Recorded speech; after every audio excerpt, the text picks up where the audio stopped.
Ya. Buenas tardes, docente. En esta oportunidad nos ha tocado exponer el registro de personas jurídicas, en esta ocasión de personas no societarias. Como integrantes del grupo está José Villalba, Cristian Orocoyo, Jessica Urieta, Susan Laura, Ada Ramos y quien les habla, María José Porras.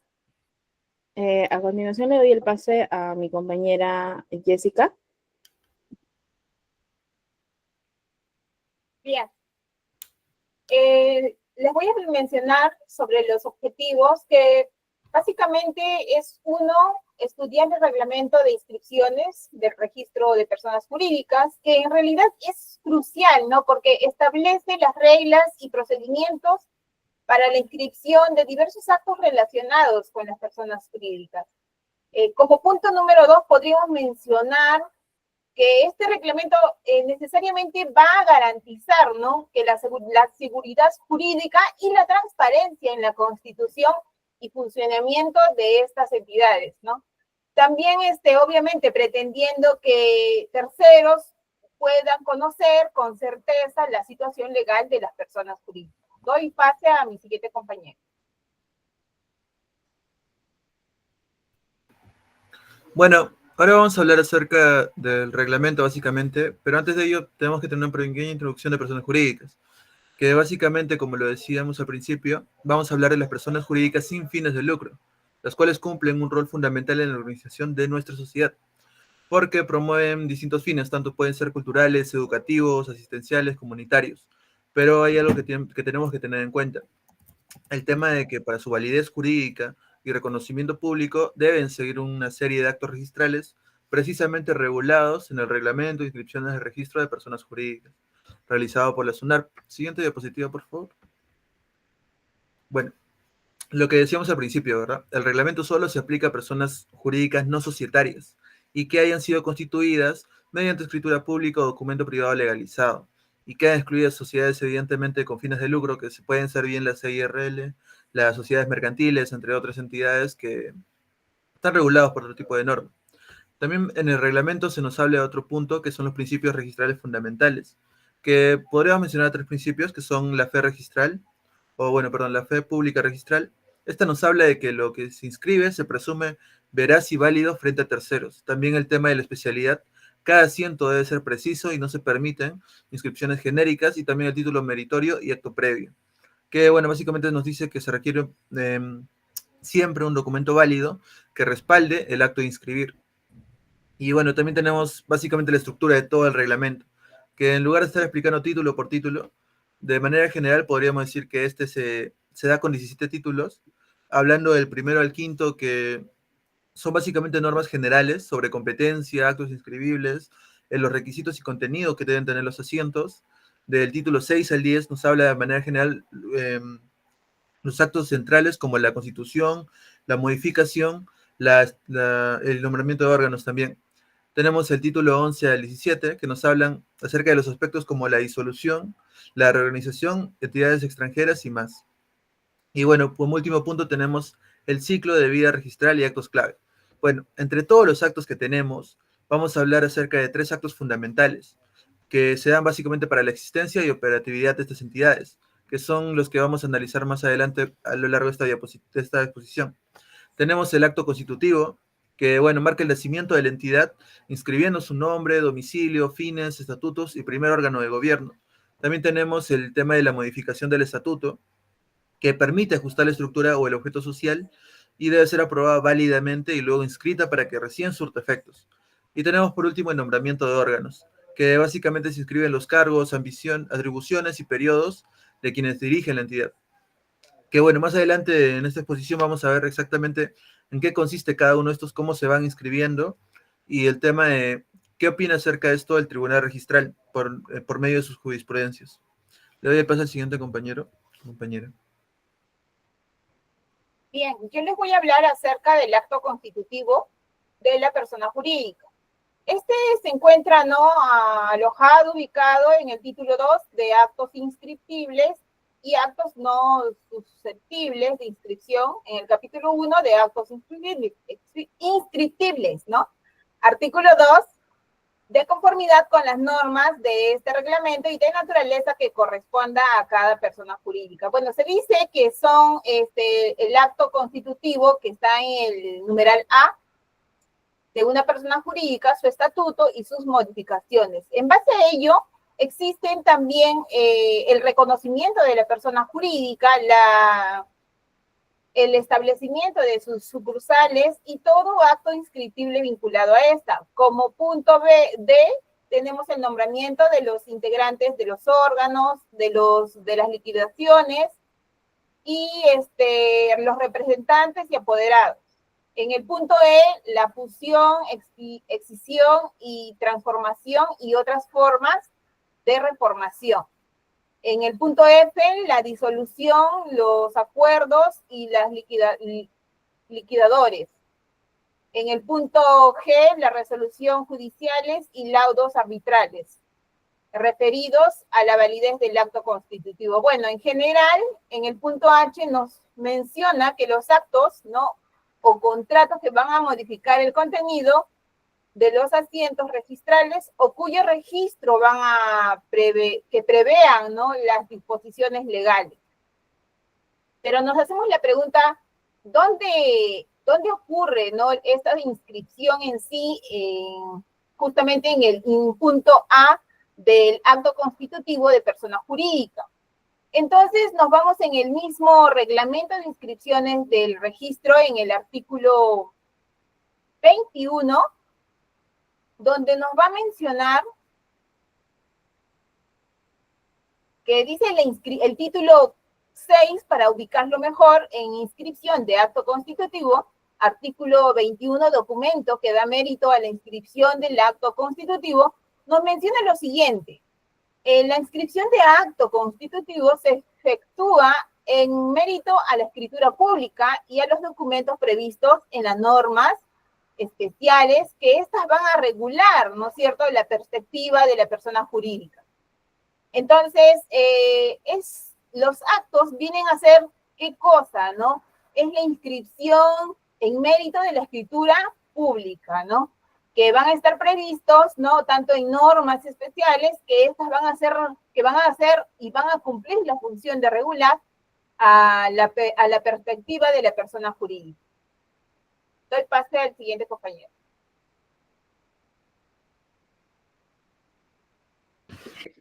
Bueno, yo les voy a hablar de lo que se trata la modificación del estatuto de una persona jurídica según el reglamento de inscripciones que es aprobado por la resolución número 03-2013 de la SUNAR, ¿no?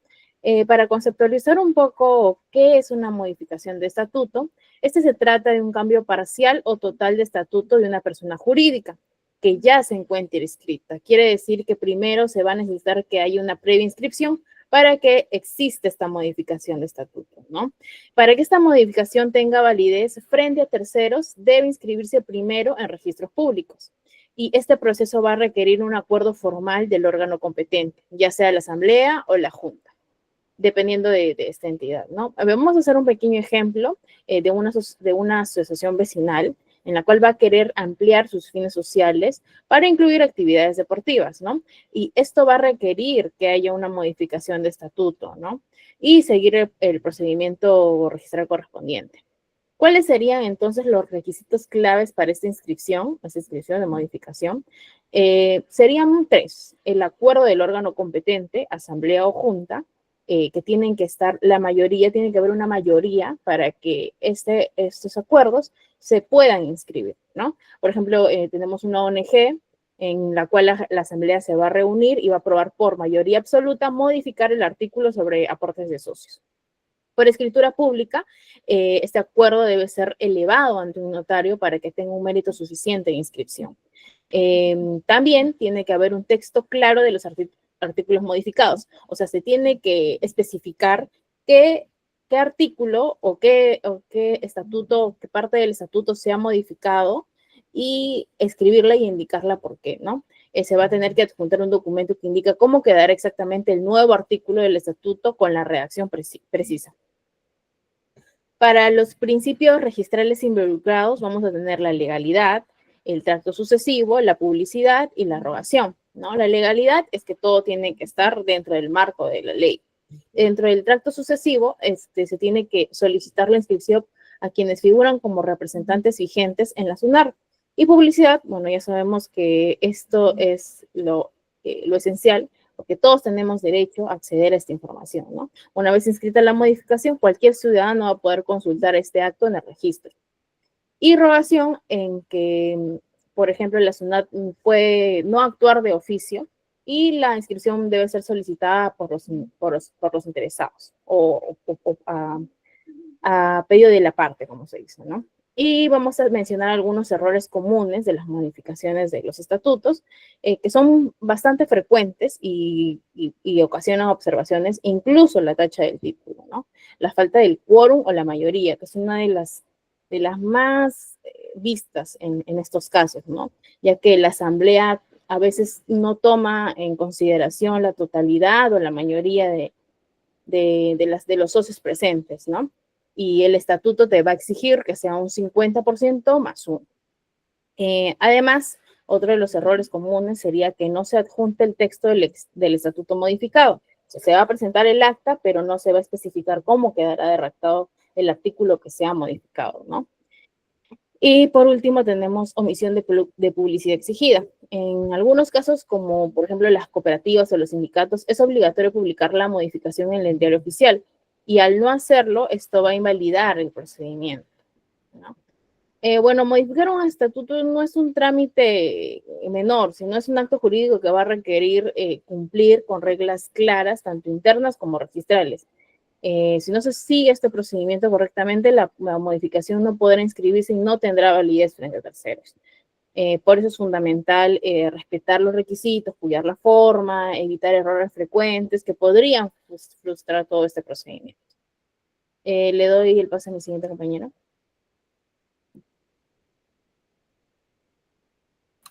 Bueno, siguiendo con la exposición, inscripción de nombramiento de integrantes de órganos y representantes. La normativa sobre la inscripción del nombramiento de integrantes de órganos y representantes busca simplificar y asegurar un trámite ágil, transparente y seguro. Para inscribir un nombramiento no se requiere demostrar que la persona aceptó el cargo, lo que también facilita el proceso, y el registrador no evalúa si las facultades otorgadas corresponden a los fines de la persona jurídica representando su autonomía.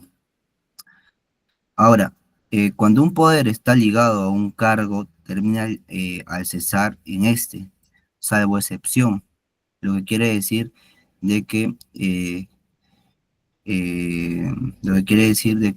más que todo el que un poder esté ligado al cargo y al momento de que el cargo o al momento de que la persona eh,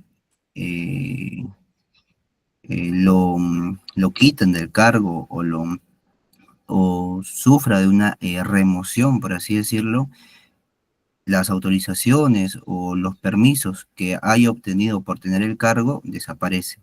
Salvo excepción, cuando hablamos de que esté o haya un reglamento especial, ¿no? En el estatuto. Ahora, la convocatoria para elegir integrantes debe de incluir todos los temas necesarios, como elección del comité electoral o reemplazos tras remociones. Y la inscripción puede hacerse aunque no estén todos los miembros. Ojo, siempre que se pueda sesionar. Y aquí también se limita la reelección inmediata para evitar permanencias indebidas. El registro debe de consignar el nombre, documento, facultades y periodo de funciones del integrante. Para inscribir renuncias se exige documentación formal para garantizar también la autenticidad.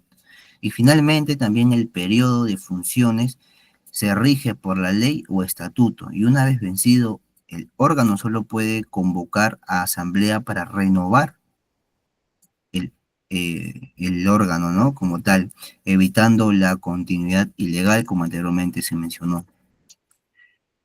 Le doy el pase a mi compañero.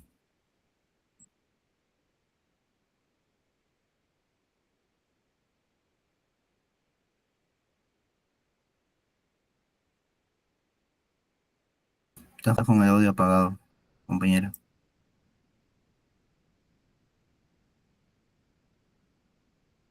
Siguiendo la exposición, vamos a hablar sobre las directivas registrales para personas jurídicas. Tenemos un pequeño concepto en la diapositiva. Nos dice que las personas jurídicas sin fines de lucro en el Perú son entidades que forman parte del registro de personas jurídicas. Sin fin principal no es la obtención de ganancias económicas, sino la realización de actividades de interés social, cultural, educativo, religiosos, deportivos, entre otros. Ahora, las directivas registrales constituyen un conjunto de procedimientos y requisitos y formalidades, ¿no? Establecidas por el Registro de Personas Jurídicas, que es administrado por la SUNAR, por la Superintendencia Nacional de los Registros Públicos, que esto va a garantizar la validez, publicidad y protección de las personas jurídicas sin fines de lucro, y lo cual estas directivas están diseñadas para promover la transparencia, prevenir fraudes, facilitar la fiscalización y control de estas organizaciones por parte del Estado y la sociedad civil. Ahora, las funciones de las directivas registrales, ¿no? Acá nos habla en el número 1, nos habla sobre la constitución y registros de las organizaciones sin fines de lucro. Estas organizaciones requieren la realización de un acto formal a través de la escritura pública, como ya nos explicó los anteriores compañeros, en las que se detallan sus fines, su estructura organizativa, domicilio y reglas internas, ¿no? Que van a hacer las personas. Ahora, segundo sería la inscripción en el registro de personas, cual va a formalizar su existencia legal y confiere personalidad jurídica, lo cual esto les va a otorgar la capacidad de obrar en el ámbito público y también privado. También estamos hablando de la inscripción de estatutos y órganos de gobierno, lo cual los estatutos son o reglas internas deben conceder los procedimientos para la toma de decisiones, nombramiento de órganos directivos, ¿no? Como la asamblea, consejo o la junta directiva, lo cual eso tiene que tener una representación legal. Ahora, la inscripción de estos órganos es obligatoria, ya sea para dar transparencia y validez a sus funciones. Otro punto sería la modificación y la actualización de sus datos. Ya que estas asociaciones, consejos, directivas están adheridos a un estatuto, ¿no? O sea, cualquier cambio de este estatuto, domicilio, órganos de gobierno, representación, debe ser inscrito mediante actas o documentos que acrediten la aprobación por parte de la organización, lo cual también eso va a garantizar que el registro siempre sea vigente, ¿no? De la organización. Ahora, también nos habla sobre el control y la supervisión, lo cual la normativa exige la presentación periódica de informes de actividades, estado financiero y otros documentos requeridos para verificar el cumplimiento de sus fines sociales y el correcto manejo de sus recursos. O sea, que todo sea transparente, ¿no? Y también que la ley faculta la fiscalización en casos de de que vea ciertas irregularidades o denuncias de terceros, ¿no?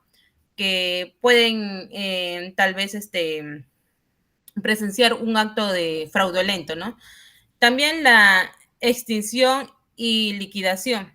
Nos habla sobre la disolución de la organización que debe ser inscrita, como ya le hemos dicho, en el registro, después de cumplir los procedimientos legales y correspondientes, lo cual garantiza esto una correcta liquidación y cancelación de la persona jurídica.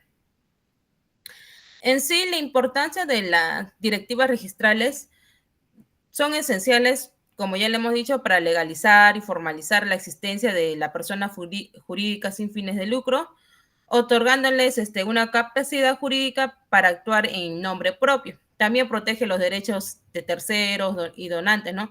Asegurando que las actividades que se realicen en línea con la normativa vigente. También el prevenir el uso indebido y fraudes, ¿no? Y facilitar la fiscalización y control estatal, promoviendo así la transparencia, ¿no? Y la rendición de cuentas. La siguiente compañera. Bien, continuando con la exposición tenemos los precedentes de observancia. Estos precedentes son los que se vinculan a los actos que estamos presentando sobre las personas, sobre el registro de personas jurídicas sin fines de lucro, ¿no? En tanto a la modificación del estatuto, tenemos el precedente de observancia que nos indica la vigencia de la modificación del estatuto, en donde nos indica que la modificación del estatuto rige en sí desde la fecha en que la Asamblea General aprueba esta modificación, ¿no? Salvo acuerdo distinto de la misma. Esta resolución se dio el 5 de agosto del 2009. En cuanto al acto constitutivo de la persona jurídica, tenemos como precedente de observancia la inscripción de personas jurídicas creadas por ley, que en sí nos indica que solo mediante la ley del Congreso o de norma de igual jerarquía pueden crearse personas jurídicas. Y en tal caso, la personalidad jurídica deberá de ser atribuida expresamente, siendo insuficiente que el ente creado solo ostente autonomía administrativa. Esto se da, se aprueba por esto se da en el pleno número 13. También tenemos a lo que es el precedente de observancia que nos indica del acceso registral de la denominación completa o abreviada o razón social, en donde nos indica que a efectos de determinar si la denominación completa o abreviada o la razón social de una sociedad que se constituye o que se modifica, que modifica en sí su estatuto, puede acceder al registro, debe revisarse solo el índice de sociedades existentes de la respectiva zona registral y no los índices de otras personas jurídicas. En tanto, no se implemente de manera oficial el Índice Nacional de Sociedades y, en última instancia, el Índice Nacional de Personas Jurídicas, que garantizan el pleno acceso a toda información que existe. Siguiente diapositiva, por favor. Bien, en tanto los precedentes de observancia sobre la inscripción de nombramiento de integrantes de órganos y representantes, tenemos el precedente de observancia que, de acuerdo a la resolución número 100 del 2001, que nos dice que la elección parcial, nos indica sobre la elección parcial de Congreso Directivo y nos dice que podrá inscribirse los integrantes del Consejo Directivo de Asociación cuando no se ha elegido a la totalidad de los mismos, siempre que se elija el número suficiente de integrantes como para que pueda sesionar y que entre otros elegidos se encuentre el presidente u otro integrante al que el estatuto asigna en sí la función de convocar a una asamblea general, ¿no? También tenemos el precedente de observancia donde nos indica la próloga y la reelección del Consejo Directivo. Y en este precedente nos indica que es inscribible la prórroga de la vigencia del mandato del Consejo Directivo siempre que esté prevista en el estatuto y además se adopte antes del vencimiento de dicho mandato. Y en tal caso, en sí no es exigible la realización de un proceso eleccionario alguno. También nos indica que la reelección, en cambio, significa que los integrantes del Consejo Directivo son nuevamente elegidos y esto implicaría la realización de un proceso nuevo eleccionario, ¿no? Siguiente diapositiva, por favor. Bien, en tanto en la jurisprudencia he encontrado sobre el registro de personas jurídicas no lucrativas, sin fines de lucro. Encontré esta jurisprudencia en donde en sí lo más relevante es que nos indica que el representante que realiza actos de disposición sobre tierras de comunidad campesina debe acreditar que cuenta con las facultades inscritas en la partida registral, es decir, que estas facultades deben estar previamente inscritas en esa partida para que él pueda tomar estas acciones, ¿no? Porque en este caso, uno de los representantes pues quería donar una parte del territorio. El territorio en sí se dividió en 3, ¿no? Y este representante quería donar 2/3 de territorio a 1/3. Sin embargo, tenía que estar previamente inscrito, ¿no? Lo más relevante de esta jurisprudencia en sí es que los actos de disposición y de gravamen sobre un territorio comunal se dice que para efectos de disponer, gravar, arrendar o ejercer cualquier otro acto sobre tierras comunales, se requerirá del acuerdo de la Asamblea General con el voto favorable según lo dispuesto en los artículos 10 y 11 de la Ley 2655. Y en tal sentido, a fin de acreditar que los representantes de la comunidad campesina cuenten con poder para ejecutar los actos referidos en el párrafo precedente, resulta exigible la inscripción previa del otorgamiento de poderes en el registro de personas jurídicas. Y a efectos de determinar el quórum legalmente establecido, se deberá de acreditar ante el registro de personas jurídicas mediante una declaración jurada suscrita por el presidente de la directiva comunal con firma certificada ante un notario. Ante un notario o federario, pues no que sea de la zona registral o un juez de paz también, en el que se indique si se trata de una comunidad campesina de la región costa, de la sierra o de la selva. Ahora, salvo disposición distinta del estatuto en sí de la comunidad campesina, puede otorgarse poder para la transferencia de tierras, ya sea a favor de integrantes de la directiva comunal o a favor de personas que no integran la directiva comunal. El otorgamiento de facultades para estos actos de disposición o gravamen debe adoptarse con precisión de las características físicas de los predios a disponer, gravar o salvo disposición distinta del estatuto de la comunidad. Es decir, que tiene que estar previamente inscrito con todas las características físicas de este territorio, ¿no? Siguiente diapositiva, por favor.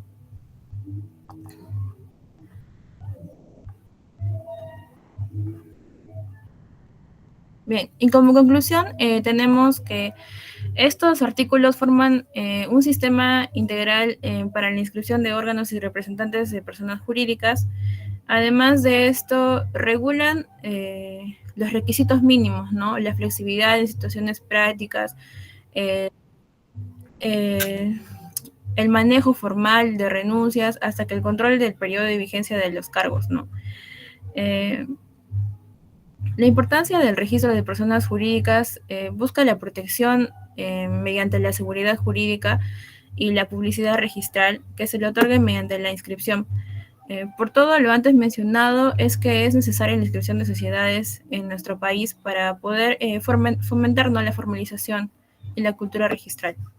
Gracias.